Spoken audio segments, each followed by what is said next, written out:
Hello students, आज हम start कर रहे हैं इनकम टैक्स का अपना फर्स्ट लेक्चर, जिसके अंदर हम स्टार्ट करेंगे इंट्रोडक्शन टू इनकम टैक्स से। इससे पहले कि हम इनकम टैक्स क्या है ये पढ़ें, सबसे पहले we have to know that under taxation all the taxes have been classified into two categories, that is direct taxes and indirect taxes, right? तो जितने भी तरीके के टैक्सेस हैं इंडिया में, उनको दो पार्ट्स में डिवाइड किया गया है, डायरेक्ट टैक्सेस और इनडायरेक्ट टैक्सेस, राइट? सबसे पहले अगर हम बात करें डायरेक्ट टैक्सेस की, तो direct taxes these are paid directly by the individuals to an और एंटिटी टू द सेंट्रल और स्टेट गवर्नमेंट। मींस इसमें वो सभी टैक्सेस आते हैं जो डायरेक्टली किसी भी ऑर्गेनाइजेशन या किसी भी इंडिविजुअल के द्वारा डायरेक्ट गवर्नमेंट को पे किए जाते हैं, राइट? विच मीन्स कि इनका बर्डन जिन पे इम्पोज किया जाता है, ये डायरेक्ट टैक्सेस उन्हीं के द्वारा पे किए जाते हैं। इनका बर्डन हम किसी और पे शिफ्ट नहीं कर सकते। तो बर्डन ऑफ टैक्स और एक्चुअल टैक्स पेयर जो है, इसमें सेम ही पर्सन होता है, राइट? जबकि in case of indirect taxes, these are paid by one individual or entity to the government, and subsequently the tax burden is passed on to a different entity or individuals. Means indirect taxes लगाए तो किसी और पे जाते हैं और पे उन्हें कोई और कर रहा है। फॉर एग्जाम्पल जीएसटी की अगर हम बात करें, goods and service tax, GST जो है, goods and service tax, as the name suggest कि ये गुड्स एंड सर्विसेज पे लगाए जाते हैं। तो जनरली ये किन पे लग रहे हैं? जो सप्लायर है या सेलर है या सर्विस प्रोवाइडर है, राइट? ये टैक्सेस गवर्नमेंट उन पे इम्पोज कर रही है, और पे भी वही करेंगे, लेकिन इनडायरेक्टली वो कलेक्ट किससे कर रहे हैं? कलेक्ट कर रहे हैं कस्टमर से, जिनको वो सप्लाई कर रहे हैं। तो यानी एक्चुअल बर्डन किस पे पड़ रहा है? कस्टमर्स पे। जबकि कस्टमर से लेके ये पे कौन कर रहे हैं? सेलर या service provider to the government. The indirect taxes जो है, इनका बर्डन जो है सब्सिक्वेंटली दूसरों पे पास कर दिया जाता है। जबकि डायरेक्ट टैक्सेस सेम पर्सन द्वारा ही पे किए जाते हैं जिनके ऊपर ये इम्पोज होते हैं, राइट? तो ये हमें सबसे पहले डायरेक्ट इनडायरेक्ट टैक्स को याद रखना जरूरी है। अगर हम इसके एग्जाम्पल्स पे नजर मारें, तो डायरेक्ट टैक्सेस के अंदर आते हैं इनकम टैक्स, जो कि हमारे सिलेबस का टैक्स है, जो हम इसमें income tax, right? Income tax is one of the direct taxes in India, right? इसके अलावा कॉरपोरेशन टैक्स, जिसको कॉरपोरेट टैक्स भी बोलते हैं, प्रॉफिट टैक्स भी बोलते हैं, right, which are imposed on companies, on firms, right? Capital gains tax, professional tax, property tax, road tax, stamp duty, all these are the examples of direct taxes. And indirect taxes की बात करें, तो आज की date में अगर हम बात करें, तो मेजर जो इनडायरेक्ट टैक्स है, that is goods and service tax, GST. इसके अलावा VAT, value added tax, custom duty, excise duty, securities transaction tax, dividend distribution tax, sales tax, right? All these are the indirect taxes. Custom duty हम सबको पता है कि नाम से पता चल रहा है, कस्टम ड्यूटी, जो कि इंपोर्ट ड्यूटी भी बोलते हैं, इंपोर्ट एक्सपोर्ट पे जो टैक्स लगता है, that is custom duty. Excise duty is a manufacturing tax, क्योंकि इसमें लगभग सबको कंफ्यूजन रहती है ड्यूटी वर्ड सुनकर। जब मैं पूछता हूँ कि एक्साइज ड्यूटी क्या है, तो most of the student says कि it is the tax imposed on import and export. No, that is custom duty, right? Excise duty is manufacturing tax, production tax, जो कि मैन्युफैक्चरिंग पे लगता है। जब भी कोई चीज प्रोड्यूसर, मैन्युफैक्चरर प्रोड्यूस करता है, उस पे जो टैक्स लगता है, that is excise duty, right? इसको हम मैन्युफैक्चरिंग टैक्स या प्रोडक्शन टैक्स भी कह सकते हैं। So these are the examples of indirect taxes. तो डायरेक्ट एंड इनडायरेक्ट टैक्सेस की हमने बात की। अब हम चलते हैं अपने सिलेबस के पार्ट पे, दैट इज इनकम टैक्स, जिसमें हम कवर करेंगे सीरीज ऑफ लेक्चर्स में। हम इनकम टैक्स कवर करने वाले हैं पूरा। अब हम इंट्रोडक्शन एक बार इनकम टैक्स के बारे में देखें, तो income tax as the name suggest is the tax on income, right. जो भी आप इनकम अर्न करते हैं उस पे जो टैक्स लगता है that is income tax, right.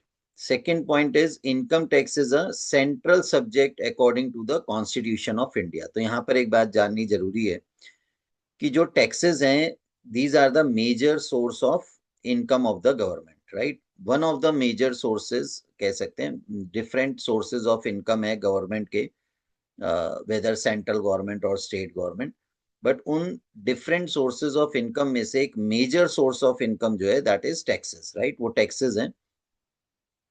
अब जितने भी तरीके के टैक्सेस हैं उनको अगर हम कॉन्स्टिट्यूशन के हिसाब से देखें तो ये पता होना चाहिए हमें कि हमारा जो कॉन्स्टिट्यूशन है यानी संविधान है भारत का, इंडियन कॉन्स्टिट्यूशन, उसके अंदर कुछ सब्जेक्ट मैटर हैं जिन पे लॉ बनाने का राइट या डिसीजन लेने का राइट जो है वो डिवाइड किए हुए हैं, whether it will be covered by central government, state government और both, right. So there are three list in constitution. First is union list, जिसमें वो सब्जेक्ट मैटर्स आते हैं जिन पे लॉ बनाने का राइट जो सेंट्रल गवर्नमेंट को होता है। और स्टेट लिस्ट सेकंड लिस्ट होती है, स्टेट लिस्ट जिसपे लॉ बनाने का जो राइट है वो स्टेट गवर्नमेंट को होता है। और थर्ड इज कॉन्करेंट लिस्ट, जिसके अंदर सेंट्रल और स्टेट दोनों मिलके लॉ बनाते हैं, दोनों का कंबाइंड जॉइंट डिसीजन रहता है। सो मैं यहाँ पर ये क्यों बता रहा हूँ, क्योंकि जब हम इनकम टैक्स की बात कर रहे हैं तो ये भी टैक्स लॉ के अंदर आता है। तो इनकम टैक्स एक्ट है, अभी अगली स्लाइड में हम देखेंगे, इनकम टैक्स एक्ट 1961। तो it is also a law, act, enactment, right, कुछ भी कह सकते हैं। So this is an act, a law, but whether this will be implemented by central, state और कॉन्करेंट, किस में आएगा, ये जो तीन तरीके की लिस्ट है, तो इसको लिस्ट वन यानी सेंट्रल गवर्नमेंट के सब्जेक्ट मैटर्स में डाला है। यानी ये पावर हमारे कॉन्स्टिट्यूशन ने सेंट्रल गवर्नमेंट को दी है कि सेंट्रल गवर्नमेंट इनकम पे टैक्स लगा सकती है, right. I think it is clear कि इनकम पे टैक्स लगाने का जो राइट है वो सेंट्रल गवर्नमेंट का है एज पर the constitution of India, right. So आप कहीं भी हैं इंडिया में, कहीं भी रहते हैं, इंडिया के किसी भी कोने में रहते हो, जम्मू कश्मीर से लेकर कन्याकुमारी तक कहीं भी रहते हो, आप जो इनकम पे टैक्स पे करेंगे, इनकम टैक्स वो सेंट्रल गवर्नमेंट के खाते में जाएगा। चाहे आप किसी स्टेट, किसी यूनियन टेरिटरी, किसी गांव, किसी कस्बे, किसी जिले में रहते हो इंडिया में, या इंडिया से बाहर, ठीक। इंडिया से बाहर, बिल्कुल सही सुना, इंडिया से बाहर भी अगर रहते हैं तो सर फिर हम इंडिया में टैक्स क्यों देंगे? तो this is a different concept जो हम आगे आने वाली स्लाइड्स में सीखेंगे कि इनकम टैक्स जो होता है ये हमारे रेजिडेंशियल स्टेटस पे डिपेंड करता है। अब रेजिडेंशियल स्टेटस क्या होता है सर? तो अभी के लिए इतना समझ लेते हैं कि whether you are resident in India और नॉन रेजिडेंट इन इंडिया, तो आपके रेजिडेंशियल स्टेटस पे डिपेंड करता है कि अगर आप इंडिया से बाहर भी हैं, वहां भी इनकम अर्न कर रहे हैं, तो उस पे भी आपको इंडिया में टैक्स देना पड़ेगा। वो कब और कैसे, तो वो हम आगे रेजिडेंशियल स्टेटस वाले चैप्टर में कवर करेंगे, राइट। तो कहने का मेरा मतलब ये है कि आप कहीं भी रहते हैं, अगर इनकम अर्न कर रहे हैं और वो टैक्सेबल है इंडिया में, तो आपको वो टैक्स जब भरना है तो वो किसके खाते में जाएगा? सेंट्रल गवर्नमेंट के। ये बात बिल्कुल क्लियर हो जानी चाहिए सबको कि ये सब्जेक्ट मैटर जो है वो किसके उसमें आता है? सेंट्रल गवर्नमेंट के, राइट। तो ये दो पॉइंट याद रहेंगे। फर्स्ट तो बिल्कुल सिंपल है कि इनकम टैक्स है तो ऑब्वियसली इनकम पे ही लगेगा, राइट। अब इनकम बोला है, इंडिविजुअल यहाँ नहीं बोला है, इसका मतलब ये समझ ले बिल्कुल क्लियरली कि इनकम चाहे वो फर्म की है, पार्टनरशिप फर्म, चाहे वो कंपनी है, कोई ऑर्गेनाइजेशन है, कोई ट्रस्ट है, कोई इंडिविजुअल पर्सन है, कोई भी है, इनकम पे टैक्स लग रहा है। किसी की भी इनकम हो सकती है, ना कि सिर्फ किसी इंडिविजुअल की इनकम की हम बात कर रहे हैं, right. And second one is कि this is the tax which is paid to the central government, जो सेंट्रल गवर्नमेंट को पे किया जाता है according to the constitution of India. Now we are going ahead and discussing the objectives and need of the income tax. तो first of all हमें ये जानना बहुत जरूरी है कि इनकम टैक्स की जरूरत क्या है, राइट। ऑब्जेक्टिव क्या है इसके पीछे, क्यों गवर्नमेंट इनकम पे टैक्स लगा रही है। इवन हमारे कॉन्स्टिट्यूशन ने ही पावर दे रखी है सेंट्रल गवर्नमेंट को कि वो इनकम पे टैक्स लगा सकते हैं। सबसे पहला और सबसे इंपॉर्टेंट, मोस्ट इंपॉर्टेंट जो ऑब्जेक्टिव इसके पीछे है, that is to reduce the inequalities in distribution of income and wealth, right. ये हमें पता है कि there is a wide gap between rich and poor, right. और तो हमारे यहाँ जो डिस्ट्रीब्यूशन ऑफ इनकम है वो बहुत ही अनइवन है, अनइक्वल डिस्ट्रीब्यूशन है, यानी rich becomes more richer and poor becomes more poorer, right. तो गैप जो है वो बढ़ता जा रहा है। तो उस गैप को कम करने के लिए गवर्नमेंट के पास एक जो हथियार है वो है टैक्सेस, राइट। और इनकम टैक्स कुछ इसी वे में काम करता है, इस इनइक्वालिटी को रिड्यूस करने में हेल्प करता है, राइट। और ये किसके अंदर आता है, तो गवर्नमेंट की दो तरीके की पॉलिसीज होती हैं। एक जो है वो फिस्कल पॉलिसी है और एक होती है मॉनेटरी पॉलिसी, राइट। तो फिस्कल पॉलिसी, गवर्नमेंट की जो फिस्कल पॉलिसी है कि चीजें स्मूथली चल सके, इनइक्वालिटी कम हो सके, प्राइस स्टेबिलिटी रहे, ये सारी चीजें, अनएम्प्लॉयमेंट को रिड्यूस करना, ये जितने भी प्रॉब्लम्स एक इकोनॉमी में आती हैं उनको हैंडल करने के लिए दो तरीके की पॉलिसीज होती है, एक फिस्कल और एक monetary. Fiscal is a budgetary policy, और बजट के अंदर गवर्नमेंट के ये दो चीजें आती हैं, टैक्सेस और government spendings, right. So to reduce the inequalities of distribution of income and wealth, तो ये कैसे रिड्यूस करेगा, क्योंकि जब हम आगे पढ़ेंगे तो हम देखेंगे कि जो हमारे यहाँ इनकम टैक्स है, ये इनकम टैक्स प्रोग्रेसिव नेचर का टैक्स है। मतलब जैसे जैसे आपकी इनकम बढ़ती जाएगी, जो जितनी ज्यादा इनकम कमा रहा है वो उतना ज्यादा रेट से उतना ज्यादा टैक्स पे कर रहा है। तो ये गैप को कम करता है, यानी जो रिच है, जो पुअर है उनको बिल्कुल टैक्स नहीं देना, क्योंकि एक एग्जम्पशन लिमिट रखी गई है। जो थोड़ा सा ज्यादा इनकम कमा रहे हैं तो वो उस मार्जिनल इनकम से, जो मार्जिन इनकम रखी है उससे थोड़ा ऊपर जाते हैं तो कम रेट से टैक्स देंगे, उससे ऊपर जाएंगे तो और ज्यादा, उससे ऊपर जाएंगे तो और ज्यादा, राइट। तो ये चीज ध्यान रहे, तो ये इनइक्वालिटी को कम करता है। And to bring out the equity between classes of tax payer, right. तो जो डिफरेंट टैक्स पेयर्स हैं, जैसा भी मैंने बताया, उनके बीच में भी इक्विटी लाता है। To accelerate the economic growth and development of the country, कैसे, क्योंकि जो आप पैसा गवर्नमेंट को देंगे, ये गवर्नमेंट का मेजर सोर्सेज है, टैक्सेस के थ्रू गवर्नमेंट को जा रहा है, गवर्नमेंट फिर इसी पैसे से अपनी आगे जो है डेवलपमेंट एक्टिविटीज या अपनी जो प्लानिंग्स करती हैं, है ना, इंफ्रास्ट्रक्चर बिल्ड करना और ये सारी चीजों पे खर्च करती है, वो यहीं से खर्च करती है। तो it will promote the growth and development of the country. Then to make the available of funds, availability of fund, to make available funds for economic development, जो अभी मैंने बताया, to encourage the investment in new capital goods, right। तो ये investment को भी encourage करता है, कैसे, वो हम आगे देखेंगे कि टैक्स के अंदर जब हम इनकम टैक्स बढ़ेंगे तो गवर्नमेंट ने कई जगह पर जो इन्वेस्टमेंट्स हैं, कैपिटल गुड्स हैं, मशीनरी, प्लांट, इक्विपमेंट, इनमें आप नए बिजनेस स्टार्टअप वगैरह करते हैं तो आपको टैक्स बेनिफिट दिया जाता है, आपको टैक्स हॉलीडेज दी जाती हैं कि 5 साल तक आपको टैक्स नहीं देना कुछ भी। तो इस तरीके से गवर्नमेंट इस तरीके की टैक्स में कुछ बेनिफिट्स, कुछ स्कीम्स देके भी प्रोत्साहित कर रही हैं, एनकरेज कर रही हैं इन्वेस्टर्स को कि वो इन्वेस्ट करें। To then to channelize the investment into those sectors which contribute the most in economic growth, right.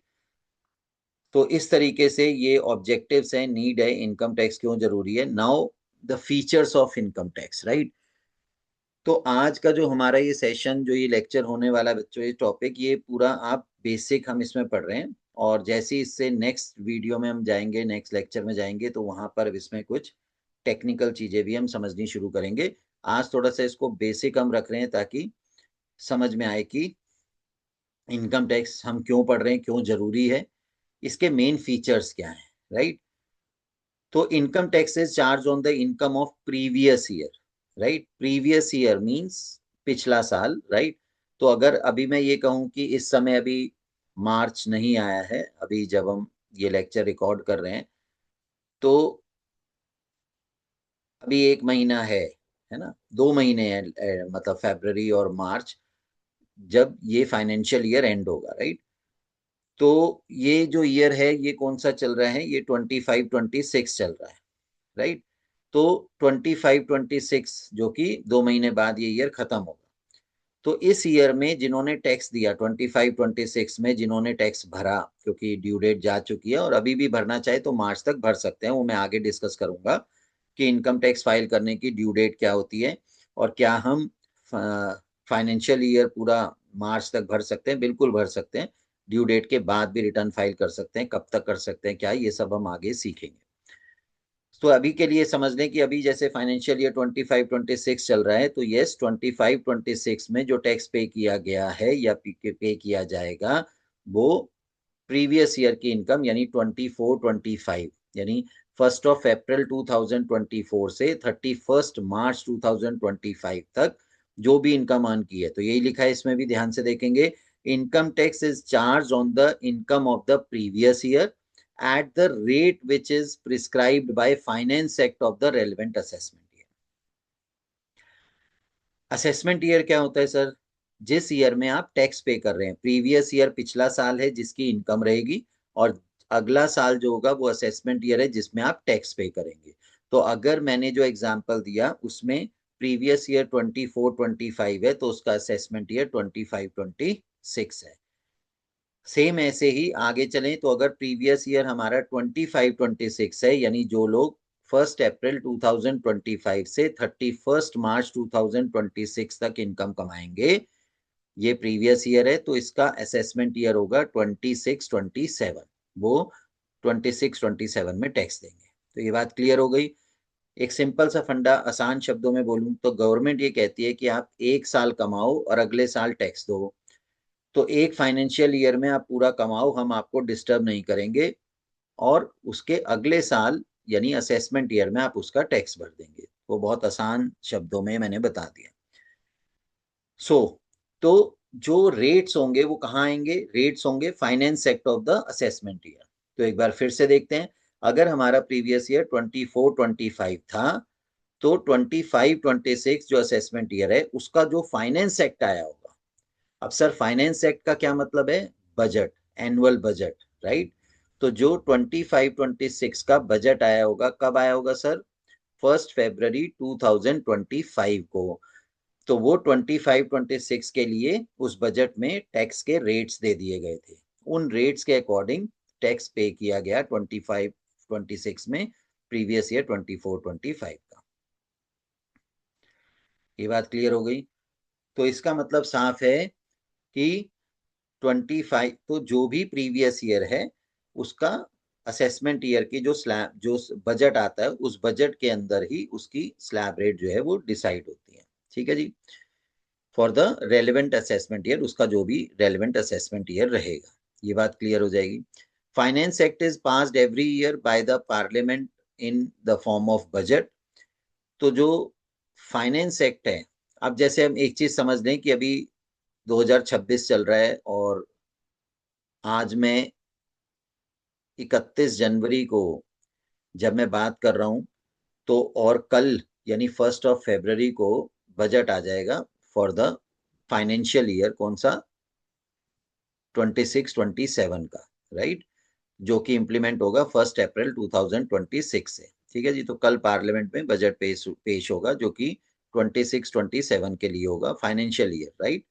तो 26-27 फाइनेंशियल ईयर यानी प्रीवियस ईयर होगा, यानी 26-27 में जो लोग इनकम अर्न करेंगे जिसका टैक्स वो कब देंगे? 27-28 में। तो ध्यान रखना कि जो 1 फरवरी 2026 को बजट आने वाला है 26-27 के लिए, उसका रेलिवेंट असेसमेंट ईयर कौन सा होगा? 27-28। तो उसके ऊपर जो रेट स्लैब रेट होगी, टैक्स रेट, उसके ऊपर जो ईयर लिखा होगा उसमें असेसमेंट ईयर जो लिखा होगा वो 27-28 होगा, और उसका जो प्रीवियस ईयर फाइनेंशियल ईयर लिखा होगा वो 26-27 होगा।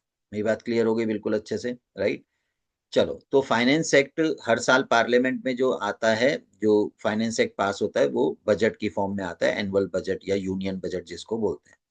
Tax payers liability is determined with reference to his residential status. ये अभी मैंने आपको बताया था कि जो भी आपका प्रीवियस ईयर है या अकाउंटिंग ईयर है जिसकी इनकम आपने अर्न की है, जो जिस पे आप टैक्स देंगे असेसमेंट ईयर में, तो उस पे आप अपनी टैक्स लायबिलिटी किस बेसिस पे, अपने रेजिडेंशियल ईयर के रेफरेंस में, अपने रेजिडेंशियल ईयर के बेसिस पे आप अपनी टैक्स लायबिलिटी डिसाइड करेंगे. Taxpayers' liability is determined with the reference of the residential status, right? Liability of income tax arises only where the total income in accounting year exceeds the maximum tax-free amount. तो ये जो maximum tax free amount है इसको हम बोलते हैं maximum exemption limit, right? तो हर financial year में जब बजट आता है, उस बजट में जो स्लैब रेट्स आती हैं, टैक्स के रेट्स होते हैं, उन स्लैब रेट्स में एक एग्जम्पशन लिमिट होती है कि इतनी इनकम तक आपको कोई टैक्स नहीं देना, राइट? ये हम स्लैब रेट आगे लेक्चर में डिस्कस करेंगे. तो ये बात बिल्कुल क्लियर है सबको कि जो टैक्स रेट्स हैं वो टैक्स रेट असेसमेंट ईयर की स्लैब रेट जो होगी उसमें डिसाइड होंगे, और उसमें एक मैक्सिमम एग्जम्पशन लिमिट होती है. उससे ऊपर अगर आपकी इनकम जा रही है, उस एग्जम्पशन लिमिट से जैसी आपकी इनकम एक्सीड करेगी तो आपको उस पर टैक्स देना है, राइट? अब कुछ लोगों में ये मिथ्स हैं, कुछ गलतफहमी है कि सर हमने पैन कार्ड बनवा लिया तो अब हमें हर साल टैक्स भरना पड़ेगा क्या? नहीं. रिटर्न फाइल करनी पड़ेगी क्या? वो आपकी मर्जी है. अगर आपकी इनकम टैक्सेबल नहीं भी, एग्जाम लिमिट से नहीं क्रॉस कर रही है, तो आप चाहें तब भी रिटर्न फाइल कर सकते हैं. रिटर्न फाइल करना is a different thing, not it is कि हम टैक्स टैक्स पे करेंगे ही, कि हम रिटर्न फाइल कर रहे हैं तो हमें टैक्स जमा करना पड़ेगा, ऐसा नहीं है. आप जीरो रिटर्न भी फाइल कर सकते हैं. रिटर्न फाइल करना यानी आईटीआर जिसको बोलते हैं, income tax return filing ITR, उसका मतलब होता है कि हम गवर्नमेंट को अपनी इनकम का एक ब्यौरा, एक डिटेल दे रहे हैं, और अगर उस डिटेल में हमारी इनकम टैक्सेबल बनती है तो हम टैक्स कैलकुलेट करके जमा कराएंगे, और अगर हमारी इनकम एग्जम्प्ट लिमिट के अंदर है तो हम, हमारी टैक्स लायबिलिटी नहीं बनती है तो हम उसमें टैक्स पेएबल जीरो आ जाएगा हमारा, तो हमें कोई टैक्स नहीं भरना. लेकिन हाँ, हमने रिटर्न फाइल करी, ये बता दिया कि हमारी इतनी इनकम है. अब क्योंकि वो एग्जम्पशन लिमिट के अंदर है तो हमारी टैक्स लायबिलिटी नहीं बनती है, राइट? और अगर नहीं बनती है तो सर क्या फिर भी जरूरी है, जबरदस्ती है कि हम आईटीआर फाइल करें? नो, ऐसा जरूरी नहीं है, राइट? हाँ, अगर आप भरते हैं तो कुछ फायदे हैं लॉन्ग टर्म में इसके, वो मैं आगे डिस्कस करूंगा क्या है. तो ये बात क्लियर हो गई है कि टोटल इनकम आपकी जो भी होगी प्रीवियस ईयर की, तो जैसे ही वो एग्जम्पशन लिमिट से ऊपर क्रॉस करेगी तभी, ओनली देन लिखा भी है, only where the total income exceeds the maximum tax free amount of the relevant financial act, finance act के उसमें, it is compulsory to deduct. अच्छा, अभी टीडीएस का कंसेप्ट है एक. टीडीएस मतलब टैक्स डिडक्शन एट सोर्स. कुछ जगह पर गवर्नमेंट ने कंपलसरी कर दिया है कि सोर्स पे ही टैक्स काट दिया जाए. यानी अगर एक एम्प्लॉयर एम्प्लॉय को सैलरी दे रहा है, राइट, और उसकी सैलरी इतनी है कि वो एग्जाम लिमिट से ऊपर जाएगी. फॉर एग्जाम्पल, अगर आपकी सैलरी 30,000 पर मंथ है तो साल का हो गया 3,60,000. अब जो मैक्सिमम एग्जाम लिमिट है, जैसे वो, फॉर एग्जाम्पल अगर हम प्रीवियस ईयर, असेसमेंट ईयर 25-26 की बात करें, या ठीक, तो उसमें नॉर्मल जो पर्सन है उनके लिए 2,50,000 तक एग्जम्प्ट है, राइट? नॉर्मल का मतलब सीनियर सिटीजन जो नहीं है, 60 से कम है, जो हम उनकी बात कर रहे हैं. तो 250 है जैसे मैक्सिमम एग्जम्पशन लिमिट, तो यहाँ पर सैलरी आपकी हो गई 3,60,000, तो यानी एग्जाम लिमिट से ऊपर जाएगी. तो एम्प्लॉयर क्या करेगा? टीडीएस डिडक्ट करेगा, ये मैंडेटरी है. तो एम्प्लॉयर आपको जो भी मंथली सैलरी देगा उसमें से टैक्स निकाल के, जो आपका टैक्स एनुअली बनता है उसका मंथली के डिवाइड बाय 12 करके, हर महीने की सैलरी से डिडक्ट करके आपको आफ्टर टीडीएस नेट सैलरी मिल जाएगी. ऐसे ही बैंक के लिए बोला है कि बैंक अगर किसी डिपॉजिट पे इंटरेस्ट पे करता है, एफडी पे या आरडी पे, जो भी, अगर इंटरेस्ट का अमाउंट 10,000 या उससे ज्यादा है, 10,000 से एक्सीड करता है, 10,000 है या उससे ज्यादा है, तो बैंक भी 10% के रेट से टीडीएस काटेगा, राइट? तो बैंक को अगर 10,000 फॉर एग्जाम्पल आपका इंटरेस्ट बन गया एफडी का, एक साल का एनुअल इंटरेस्ट, तो बैंक उसमें जो आपको अब इंटरेस्ट देगा तो उसमें 10% के हिसाब से 1,000 टीडीएस काट के 9,000 दे देगा आफ्टर टीडीएस, ठीक है? और जो ये टैक्स काटेंगे सोर्स पे, ये अब ये नहीं है कि वो अपने पास रख रहे हैं, वो जमा करा देंगे गवर्नमेंट के अकाउंट में, वो भी आपके बिहाफ पे, आपके पैन कार्ड के अगेंस्ट, पैन नंबर के अगेंस्ट, राइट। तो आपका ही टैक्स है, लेकिन वो सोर्स से ही डिडक्ट हो गया है, सोर्स पे ही जिन्होंने पे किया है, पेयर, जिन्होंने आपको इनकम या आपको जो भी अमाउंट पे किया है, उसी पे उन्होंने टैक्स काट लिया और गवर्नमेंट के अकाउंट में जमा करा दिया। क्लियर हो गई ये चीज। तो ये टीडीएस का प्रोविजन है। ऐसी lottery, crossword puzzles, game shows वगैरह, केबीसी में आपने कोई अमाउंट जीता, उस पर टैक्स कटेगा, वहां पर उसको कैजुअल इनकम बोलते हैं, वहां 30% का प्रोविजन है। तो अगर आप केबीसी में 1 करोड़ रुपए जीतते हैं या जितना भी 50 लाख जीतते हैं, फॉर एग्जाम्पल 1 करोड़ आपने जीत लिया, तो उसमें 1 करोड़ का 30% यानी 30 लाख तो आपका टीडीएस कट जाएगा, टैक्स 70 लाख आएगा, राइट। 4% एक और एजुकेशन सेस वगैरह होता है, मैं बाद में डिस्कस करूंगा, राइट। वो जब हम टैक्स की फाइल रिटर्न पर करते हैं वो अलग है, लेकिन यहाँ पर आपको फ्लैट 30% टैक्स देना पड़ेगा। देना क्या पड़ेगा, डिडक्ट होके ही आपको 70% ही मिलेगा, राइट। चलो, अब इनकम टैक्स जो लगता है उसका कोई लॉ, कोई एक्ट है सर, जैसा भी मैंने पहले बताया था, yes, income tax act 1961, right. तो इनकम टैक्स का जो एक्ट है वो है 1961। और जो इस एक्ट के अंदर की अगर मैं बात करूं कि इसकी जो एप्लीकेबिलिटी है, राइट, और वो भी ज्योग्राफिकल एप्लीकेबिलिटी, तो it extends to whole of India. पूरे इंडिया में इंप्लीमेंट है। द होल ऑफ इंडिया का मतलब हो गया कि इंक्लूडिंग जे एंड के, कि जो लोग जम्मू एंड कश्मीर, ये मैंने पहले ही बात क्लियर कर दी थी बिल्कुल फर्स्ट स्लाइड में ही, कि आप इंडिया में कहीं भी किसी भी कोने में रहें तो यस, जे एंड के भी इसमें शामिल है। तो आप, अगर आप जे एंड के में भी रह रहे हैं, जो लोग जे एंड के में रहते हैं जम्मू एंड कश्मीर में, वो भी इनकम अर्न करेंगे, तो यस, वो government of India, central government को टैक्स पे करेंगे। तो इसका जो एक्ट है वो 1961 है। एक्ट जो है ये पास हो गया था 1961 में, बट ये इम्प्लीमेंट कब हुआ, came into the force on first day of April 1962। 1 अप्रैल 1962 से ये कमेंसमेंट यानी इम्प्लीमेंट हुआ, लागू हुआ, यही। अब हम बात कर रहे हैं ये वाला कंसेप्ट, अब हम आ गए हैं scheme of taxation basis of charge section पे। बेसिस ऑफ चार्ज क्या है, तो ये मैं पढ़ूंगा, ये बहुत ध्यान रखने वाली बात है, क्योंकि ये चीज के अंदर एक निचोड़ है, ये पूरा सार है हमारे टैक्स का, और बहुत सिंपल वे में ये मैंने यहाँ पर लिखा है। और इसके अंदर जो चीजें मैंने अंडरलाइन और रेड की हैं कलर से, ये कुछ टर्म्स है जो हमें समझनी है, जो हम नेक्स्ट वीडियो में, अपने नेक्स्ट लेक्चर में इन्हीं टर्म्स को एक एक करके एक्सप्लेन करेंगे। बेसिक टर्म्स है, राइट, क्योंकि ये टैक्स में आगे पूरे सब्जेक्ट में हमारे काम आने वाली है, राइट। तो इसको बहुत ध्यान से समझना है। जैसे मैंने बोला कि ये एक समरी है, ये एक पूरा निचोड़ है, और इन्हीं के बेसिस पे आपको समझ में आएगा कि कौन टैक्स पे करेगा, ठीक है, कौन सी इनकम पे आप टैक्स पे करेंगे, कब, कौन से साल की इनकम पे आप टैक्स करेंगे, पे करेंगे, और कब पे करेंगे, राइट। तो यहाँ पर क्या लिखा है कि under the income tax act 1961 every person, तो ये जो मैंने टर्म्स यहाँ पे रेड किए हैं, ये क्यों किए हैं, क्योंकि हमें इनको डिटेल में समझना है आगे। तो इन्होंने बोला every person who is an assessee, right. तो इस लाइन से क्या पता चल रहा है कि पर्सन होने से टैक्स देना पड़ेगा। पर्सन कौन है, मैं भी पर्सन हूं, आप भी पर्सन हो, राइट, कंपनी भी पर्सन है, फर्म भी पर्सन है, ये सब। सर ये कैसे पर्सन होगी, क्योंकि पर्सन से हमारा मतलब यहाँ किसी जीते जागते इंसान से या इंडिविजुअल से नहीं है। पर्सन से हमारा मतलब है कि हर वो शख्स या हर वो ऑर्गेनाइजेशन, चाहे कंपनी है, फर्म है, कोई भी है, या एंटिटी हम बोल सकते हैं, बिजनेस एंटिटी, जो इनकम अर्न कर रही है, जिसको इनकम हो रही है, क्योंकि यहाँ पर टैक्स किसी पर्सन, व्यक्ति पे नहीं है, टैक्स है इनकम पे।